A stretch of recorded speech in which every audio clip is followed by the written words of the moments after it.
Gujarati moral story તોફાની વાંદરો। એક ગામ હતું, તેનું નામ હતું વિજયનગર।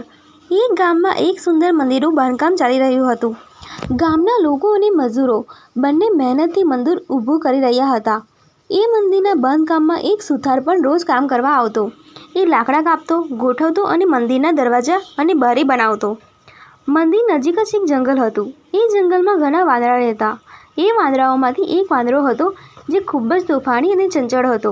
એનું નામ હતું ચીકી। ચીકી રોજ પોતાના મિત્રો સાથે મંદિર પાસે આવતો અને મજૂરોને તંગ કરતો। ક્યારેક એ લોકોના ટિફિનમાંથી ખાવાનું ચોરી લેતો, તો ક્યારેક લાકડા ઉછાળી દેતો। એક દિવસ સુથારે એક મોટું લાકડું 2 ભાગમાં કાપવાનું શરૂ કર્યું। લાકડું કાપવું સહેલું ન હતું, એમાં એક ફાટ પડી ગઈ હતી। સુથારે એ ફાટમાંથી એક મોટો કીલ ગોઠવી દીધો, જેથી લાકડું બંધ રહે અને કામ કરવું સરળ બને। એ પછી સુથાર થોડા સમય માટે ત્યાંથી ચાલ્યો ગયો। ચીકી અને તેના મિત્રો એ બધું જોઈ રહ્યા હતા।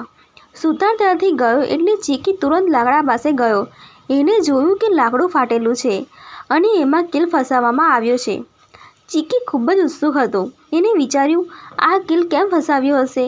ચાલો તેને ખેંચીને બહાર કાઢું। ચીકી એ કીલ પકડીને ખેંચવા લાગ્યો।